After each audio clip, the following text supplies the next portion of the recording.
Red light on. That means live, live, live, live, live. Welcome, welcome, welcome back to another episode of Cerebral Pundits. I am your host, Casey Blueford, joined by my co-host, Miss Evita Miller. You have your first and last name. So we are Hi. making progress here. Evita, how are we doing? It I am is it is February 11th, 2025. We just finished a week of fun. So we had Super Bowl weekend this past weekend. We had the yeah, Grammys the previous week. We had a lot of stuff going on. How you been? I am good. I was gonna say if you're in Arizona, we also just finished up the Open. So the Oh, which people's open is Open it? here, the Phoenix Open, the waste management one. Oh, the waste management. Yeah, that's actually a big tournament. Who won that one? Is there another Open out there? Nothing Yeah, that we know of. there, there's quite a few actually. I'm just There's kidding. actually a good amount. What? Who won the tournament? Do you know? I have not a clue. I went to people watch and Oh have a good Lord. time.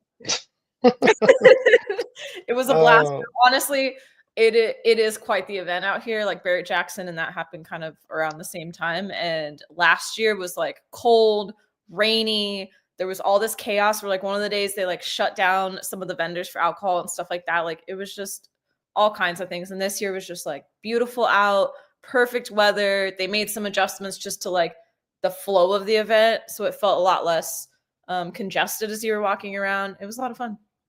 yo, Thomas Detry won. He shot minus 24. Good Lord, that's a great number for that. It's For that. crazy. And somebody got a hole in one on the 16. Uh, you remember that? But if I Of asked you who it was, course. could you tell me?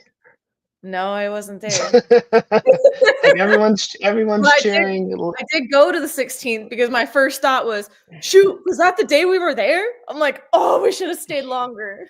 Everyone's cheering. Let me cheer as well. I bet Um, it's fun. how about the Grammys? Are you big on the Grammys? No, not at all. No. Okay. Are you? Okay. Well, yes, I'm big on all award shows. Like I Okay, that's love Academy Awards. I love the Grammys. I love the okay. Golden Globes. I like them all. I'm like, So I got the snippets online. Other than that, yeah. no, I've never And carved up. then we had the Super Bowl, which honestly, the game was kind of meh. But Yeah, I'm a huge Kendrick Lamar fan, so halftime show, I was really feeling that. I love the yeah. storytelling that he does. Love the music, obviously. So I'm really excited about that. And then this weekend we have NBA All-Star Weekend, which is not necessarily the best, but it's still basketball, so I love it. Something to look forward to. Yeah, yeah. So got a lot kind of going on right now. How has so beginning of the year we kind of talked goals, Yeah. kind of going into this year. How are you tracking thus far? I feel okay with them. I think Okay. I've been trying to reflect and think on it as I go, but I think finding Hmm. that balance between like making progress, but also not being so hard on yourself that like you're not going to achieve all of them in the first 30 days. Like Hmm. if you have Which a big lot of goals, people try to do. Yeah. yeah. So I think just kind of recognizing, like one of them I had was like a steps goal. So how many steps in a day? And so Yeah. trying to remain consistent and just build my days around that or, you know, niching down in my field, just different thing, content, whatever it is. I feel like I'm trying to just remember, okay, as long as you're focused on at least some of these things, make your progress, then you can pick up the next ones and just as long as you check in, we're good. No, I love it. I love it. How about for Yeah, you? I finished my race. Keyword finished the race. Now, did I do good? I did not do good. But I finished it. I probably just recovered, and this happened on the first.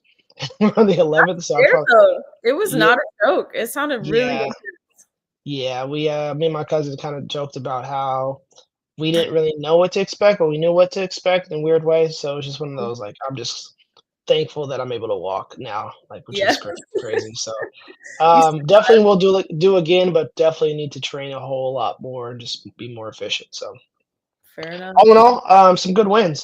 Just to start the year, and it's crazy to think that it's already almost mid-February, which is surreal. Yeah. But that said, today we have a good topic. We're going to talk about communication, and we're going to Yes. talk about being a super communicator. Mhm. So let's get into that just a little bit. Let's kind of set the baseline of it. So this is a TED Talk by Mr. Charles Duhigg. Hopefully, I say his last name right. Yeah. He is a New York Times bestselling author for the book Super Communicator, which I actually thought I had, but I actually don't. What? Um, I know it's literally been in my cart for months, and maybe I thought I bought Oh, it already, but I didn't buy it. But anyway, we talk about the importance of communication, Mhm. how to define communication. And what I want to do is I want to just start by kind of just an overview conversation. I feel like communication is one of those things that it's not like negotiation. We try to perfect and work on that skill, Yeah. right? Which is always also some form of communication, but we work on that tactic. We work on, you know, sales. We work on that aspect of things. We work on like specific aspects of communication, but I feel like collectively we don't necessarily approach it to the same, you know, to the same level that we approach like different aspects, different things, whether it's sports, whether it's whether it's tangible skills, whatnot. So Yeah. I thought this was pretty cool to really kind of learn and really dive into communication as a whole. So what were your just overall thoughts? Yeah, I agree. I think to your point, I think we do tend to use it more of like a what is it? The means to an end kind of a Hmm. deal. Like you use it to negotiate to that point, or you use it, oh shoot, we're gonna have a tough conversation. Then maybe you're looking at it, or something goes really wrong, and all of a sudden you're like, whoa, how did we get here? Like, hold up. I was coming in to try to help and you just flipped out. What did we miss? Or vice versa, or you feel, people get angry, stuff like that. So yeah, I think my actually first note on here was just overall looking at what do we think communication is to begin with, and just would you naturally consider yourself a good communicator? Yeah, and my apologies. He actually so Super Communication is like the most recent book, but Mm. um yes, I didn't realize that he also wrote the book The Power of Habit, which is one of like the more popular books, Oh, you okay. know. So definitely New York Times Pulitzer Prize winner. So yeah, so I think when we talk about communication as a whole, I feel like that is something that, you know, I tried to actively work on and develop. Mhm. And it's platforms like this that are the quote unquote the platforms that I use to try to practice these things. And I feel Yeah. like this is something that, I try to put myself in uncomfortable situations or put myself in situations that are going to stretch me and really kind of, you know, hone in on my craft as Mhm. far as kind of, carving out the type of communicator that I want to be. My question for you would be, where do you feel like your communication can improve, and like what are you currently or actively doing to help address that? Ooh, that's a good one. I'm like, way to flip it around. I would say, so as a baseline, I actually think I'm a pretty good communicator, just Mhm. in general, right? But I would say for me, it has been probably for a little bit now focusing on having the tougher conversations.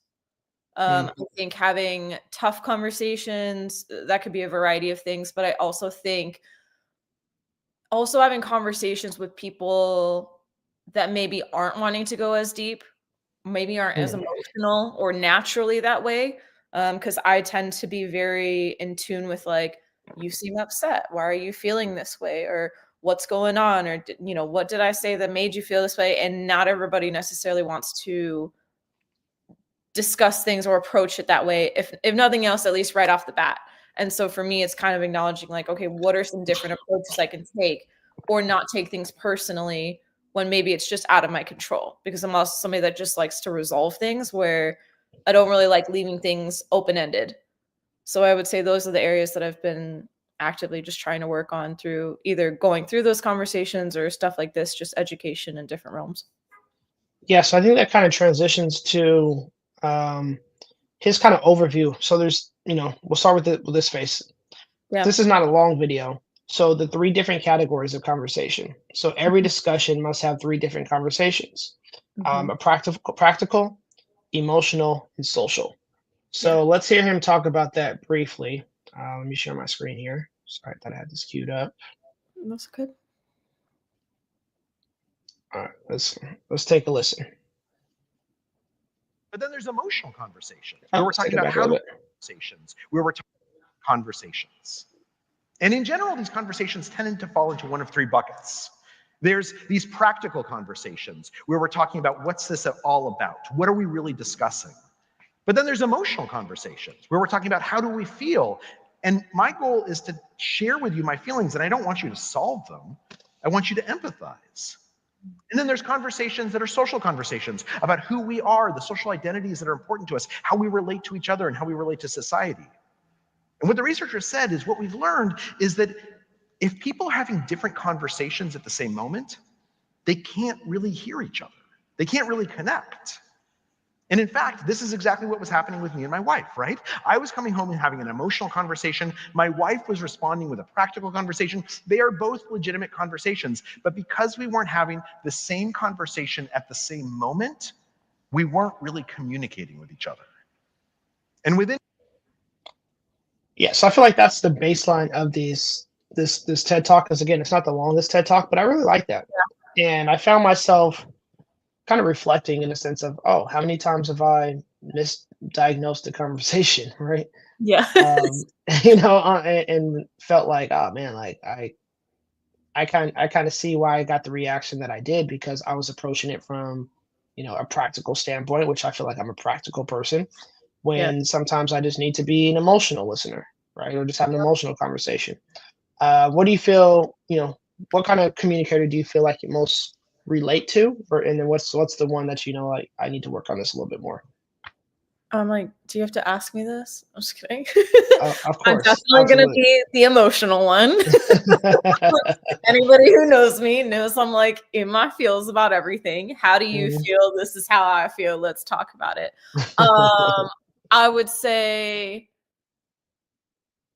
I guess maybe the practical one of the three would maybe be more of a Mhm. struggle for me because I don't know. I'm not sure in that though. It might kind of give or take, but I say that in the sense of I do like practical solutions to things, but I also think to their point, you have to be in a space that you're looking for the solutions. Like if you just fell down and I get up and you're like, you need this, this, and this, I'm like, hello, I'm embarrassed. I'm hurting. Like, Mhm. like Mhm. what the heck? You have to be in that mindset. So I don't know, maybe that one's tougher for me. Or like I said, like I want to know how people feel about something, or the social one, it kind of makes more sense to me of like, okay, how did you grow up? Did that play into this reaction? What have you experienced before? Is that lending to where we're at right now or where you think you're headed or your decision making versus, yeah, I don't know. What are your thoughts on it? So real quick before I get my approach, Sure. because he uses the three H's to kind of tie in both. So practical is like the helper, Yeah. social is the hugger. No, social is the hearer, and emotional is the hugger. I think that's what it is. I Yeah. think it's like, yeah. So you are the hugger, Yeah. and I'm the helper. Which is ironic because I don't hug a lot of people. Yeah. Well, I'll you be an emotional support for you. yeah, I was gonna say you from a distance, like you are a hugger from a distance. Yeah. Definitely the emotional conversation. So the hugger is the one that I need to be a better, do a better job of. And I feel like when it's clear cut right in front of me, yes, I can do it. And I feel like I'm decent at it. But Uh, it's the underlining ones. It's the ones that we're like, maybe that person actually just wanted to be heard, right? mm, Or right, so maybe that's from like the social aspect, right? And maybe but I'm so big on like time, time, time, time, and maximizing my time that mm, I want to just get to the solution. And I want to just say, okay, this is what you need. Let me just diagnose you with this, or versus like, all right, I hear you, and that's all you wanted. You just wanted me to hear you. Okay, yeah. so what's the solution, right? There might not be a solution. It might just be like, hey, I just need you to hear me out. I like that we're coming from different places on this Yeah, because that's yeah, interesting.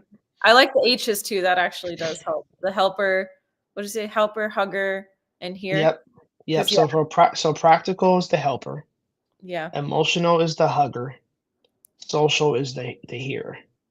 yeah, Because I mean, think about it, we all have those friends that where like they call you and you immediately are placed in the hearer. You're like, oh Lord.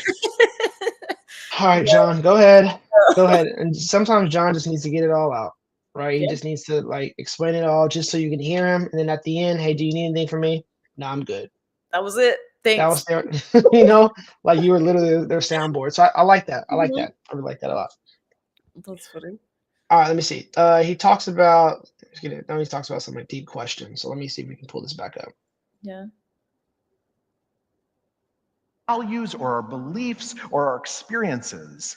And that can sound a little intimidating, but it's actually much easier than it sounds. For instance, instead of asking someone, where do you work? You could ask them, what do you love about your job? Instead of asking someone, where'd you go to high school? You could say, what was high school like? Wait, what did you learn there? What changed you there? Put differently, instead of asking about the facts of someone's life, we should ask them how they feel about their life. Because when we do, they tend to reveal to us who they really are. They tend to tell us what they want not only out of this conversation, but how they hope that we'll see them and how they want to see us, what matters to them most. In fact, what studies show us is that this is so powerful because these kinds of questions allow us to be vulnerable. And That's good. That's really good. I That's liked really the good. last little bit of how he said it. What was his verbiage? Something along the lines of like, it allows you to see the person how they want you to see them. Which I is thought so that was true. interesting because it's not, because I feel like the facts versus how they feel about something, like you naturally, I feel like can kind of figure out, okay, you'll learn maybe a little bit more about them. But I thought that was interesting of like, you know, reality or not, this is now the perception that they get to depict for you. That's going to be so interesting to try to adopt because I want to try to adopt this. I just need to make sure I remember to do it. Think Yeah. about it. When we first hopped on this, I said, "Hey, what did you do this weekend?" Mm-hmm. Not how did your weekend go? How did you feel this weekend? Like instead of approaching it like that, we immediately go to the what. It's always the what. And the what is almost like always the defining thing. But what happens is like when we're creating our answer, when we're building our answer, Mm-hmm. we are explaining the what. Sorry, we are saying the what, but we're trying to explain the why behind the what.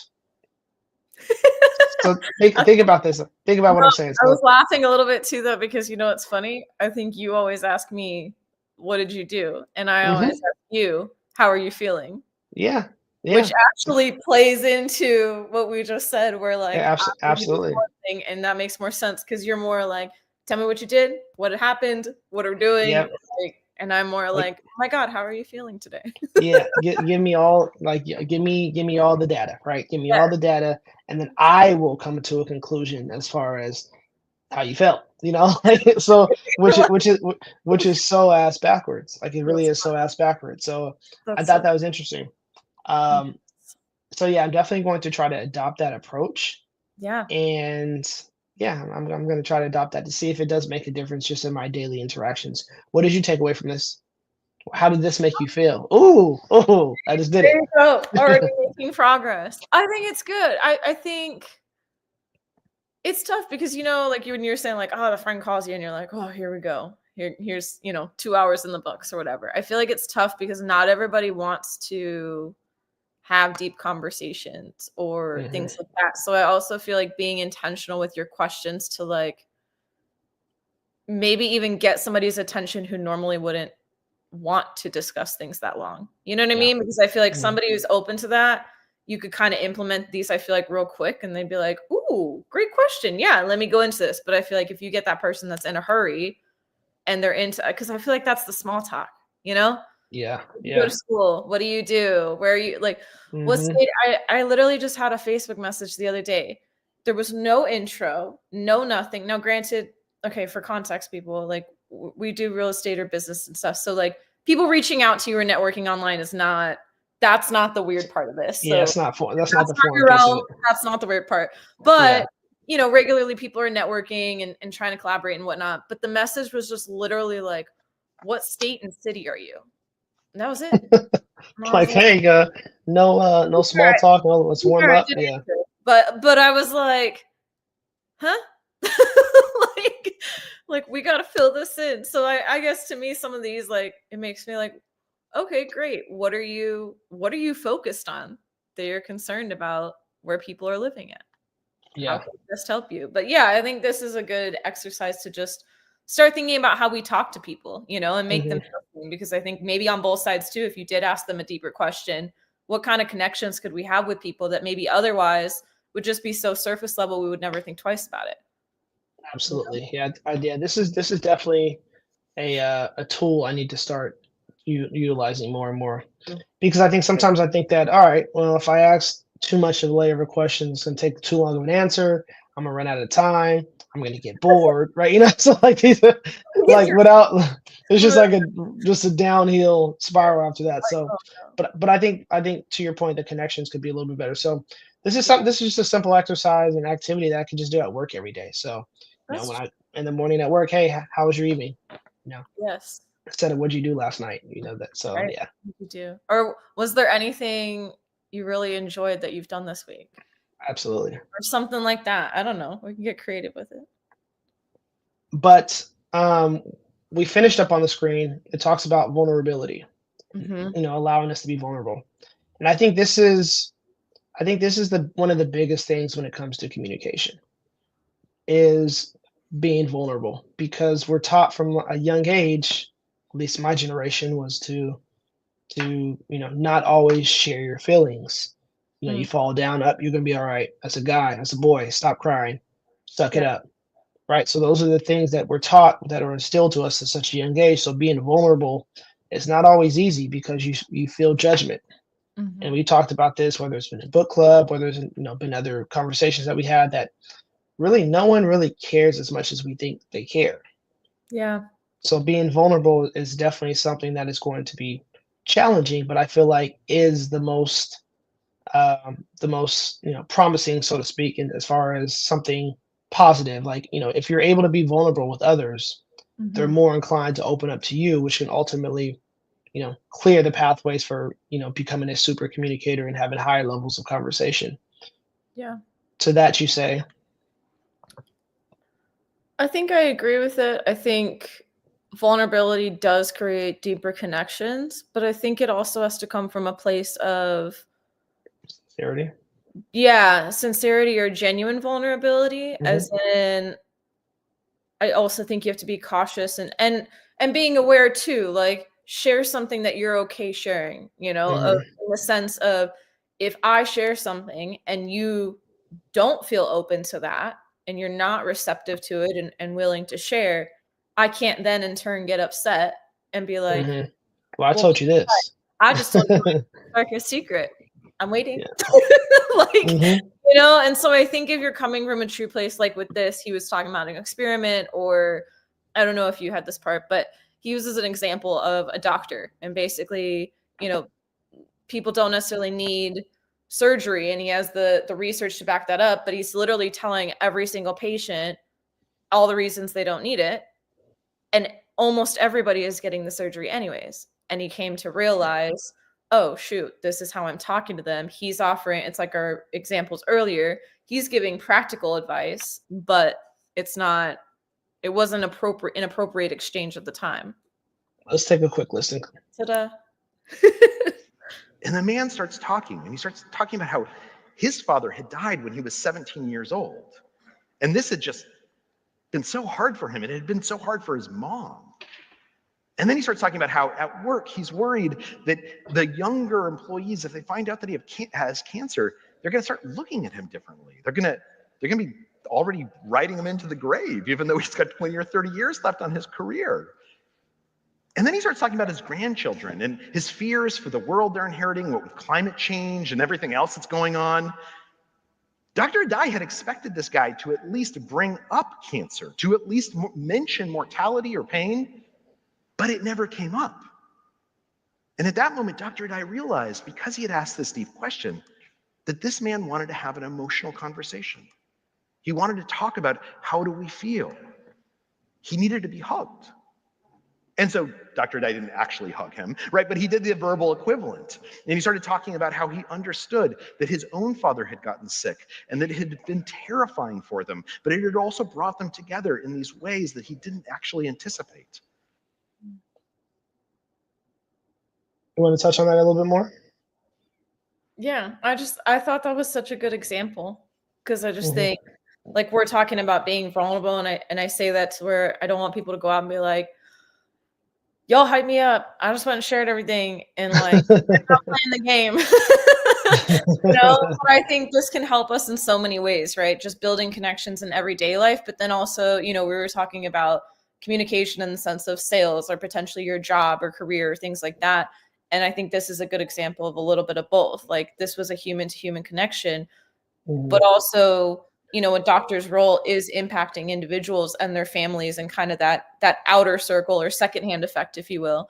And so I just thought this was really powerful in remembering, like, this one's probably felt more obvious as we were looking into it, but trying to take a step back and look at this when we go through other things or witness it, to go, making sure, even if you think it's fine, like with that, he's like, I'm a doctor. I told them the diagnosis and the research. Like, he hasn't done anything wrong, but you're seeing people go through unnecessary extra stresses, surgery, things like that, and you're not understanding why. And I think it's just a good reminder, like, we can fine tune things, of even if things seem okay, just us looking at our conversations or interactions and going, hey, is there anything that I could maybe do a little bit better? Or to your point, is there anything under the surface that maybe I missed? Even if I missed it on that conversation, could I catch it the next time or with somebody else and potentially help them out a little bit more? So, question for you: what do you think is like the missing component in our society today? Is it the connection, the vulnerability? As a society, what do you feel like where's the gap? I'm curious on your answer, because I don't know that I have like a significant one that would trump everything, in my opinion. Yeah, and I honestly, I think it's vulnerability. I think that I think there's levels to it, of course, right? I think that you don't want to walk around sharing everything, right? But I definitely think that will help bring people closer. If you think about it, America, like our world, like we love. It's cliche for Batman. The Dark Knight. You either die a hero or live long enough to see yourself become the villain. But then what happens is after you become the villain, like there's a chance for you to be a hero again, right? So in this situation, like we love a comeback story. True. And why do we love a comeback story? Because we can relate to some degree. Like that person, that image, that icon. Yourself in them. They messed up on something. Yeah. And they became more humanized. They became more relatable. So like we love that. So I think that that type of thing is what brings people together, but it's also the thing that we hold closest to ourselves, which is understandable. But I think that there's probably some common ground in there that we could do a better job of as a society. I would agree with that. I think, I guess, kind of adding on to it, when I think of society, I also think of, we're living in a very digital public age, of like all the social media and stuff like that. And I think, to your point, even on our, meetings and stuff, I've always valued that, which we might have different opinions, but I'm like, on book club, the meetings are not recorded.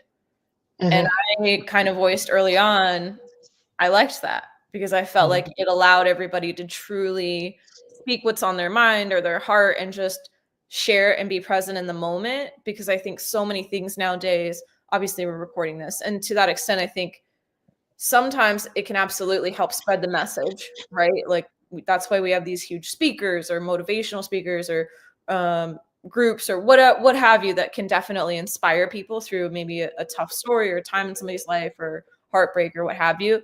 But I also think for people that maybe are at a different point in their journey, I also think that almost forces people like suppress some of their emotions, because if you're not ready yet, well, I don't want to share it if it's being recorded. Or if I share this, it's now, now I've got 500 people commenting on something that it took me, years to build up the courage to say something or whatever. So I think there's kind of this two different sides to that. I think I see the benefits, but I also think that probably plays a role. Like, I don't know about you, but like I'm conscious now of like everything's on camera, everything's recorded, everything's, no such thing as bad publicity unless it's something you don't want going viral. Nowadays, that's very minimal what that is. Like you got, it's everything's being recorded nowadays. I mean, Amazon, Alexa devices, they have sonar now. Like, why do you need sonar in your household? Oh my God. Like, why do I need Alexa knowing what room I'm in? Right. So like it's a little interesting. So But yeah. All right, let's see. Let's move over to, let's watch another clip here. Let's talk about this clip. This was a little bit longer. The last week, the last month, the last year. And they say things like, I'm so glad I got paired with that person because they were exactly right for me. When in truth, the only thing that was right is that they were a stranger and they had the right question, the right kind of question to ask. So why? Why is this so powerful? Why is asking this question, why does it help us connect so well? Because it's a deep question. It allows us to say something real. And when we ask deep questions, we figure out which of the three conversations we're in, what we're talking about, what everyone really wants out of this dialogue. And that is how we connect with each other. We are living through a time of polarization and division. We have forgotten how to have conversations.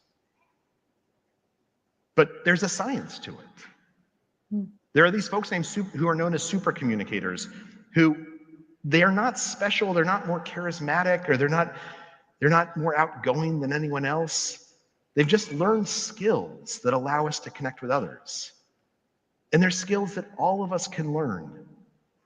And that feeling you get after a wonderful conversation, that glow that you experience, our brains have evolved to give us that.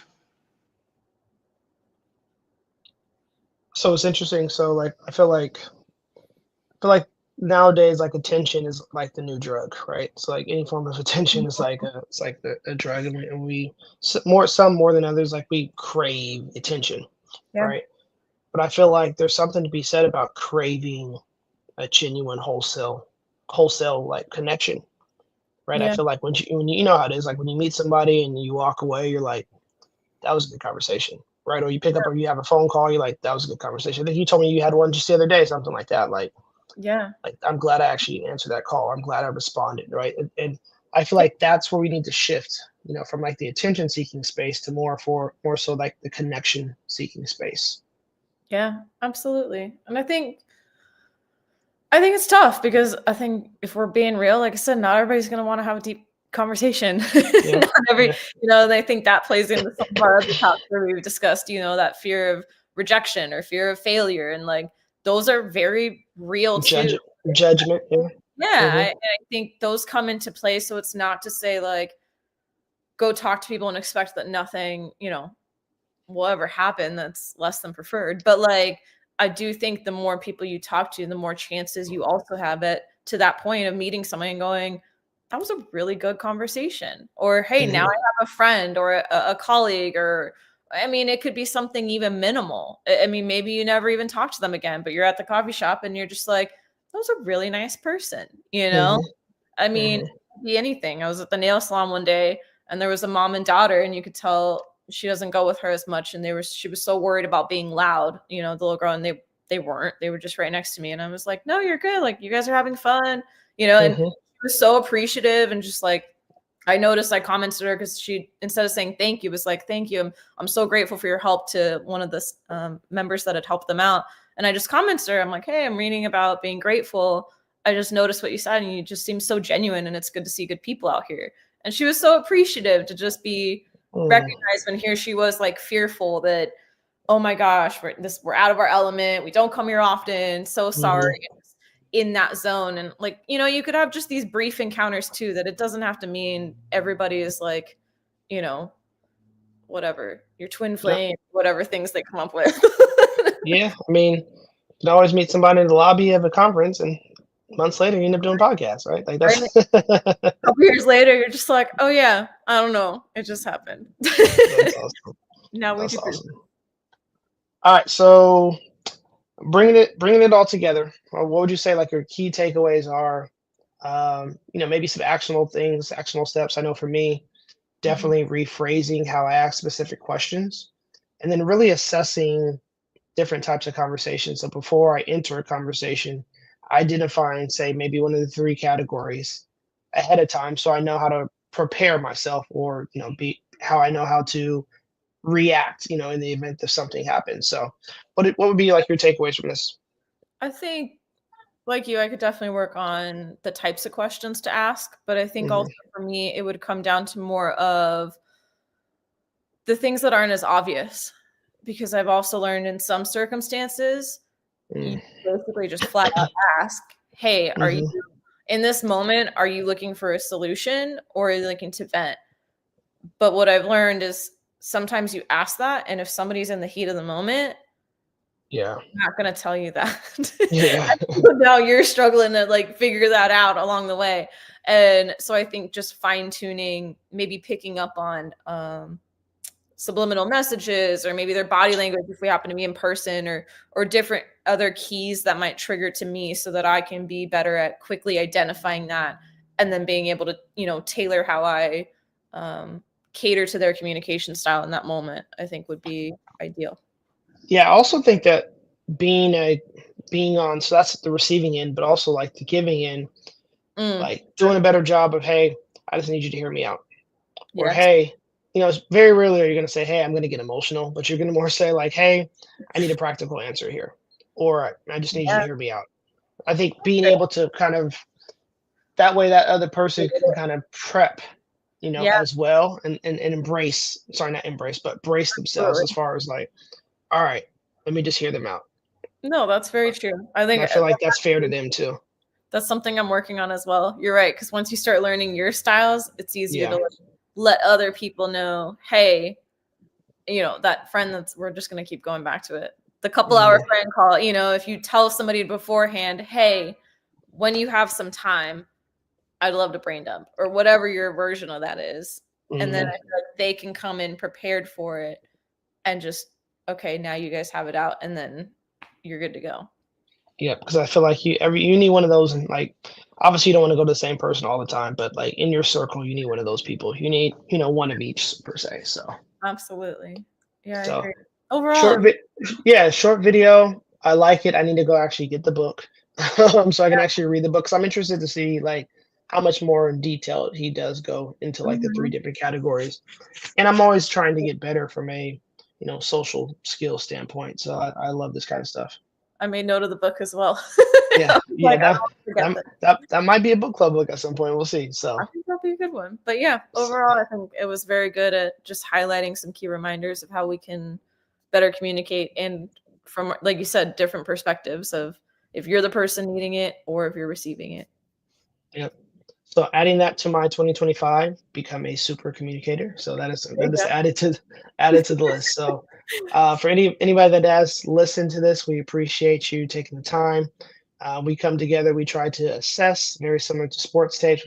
Sports film. We try to assess, different type of material, whether it's podcasts, whether there's music, whether there's movies, whether it's, any type of story. We try to just give an honest breakdown, educate ourselves, and at the same time try to educate anyone who's listening. So, Vita, I appreciate you, and we will talk soon.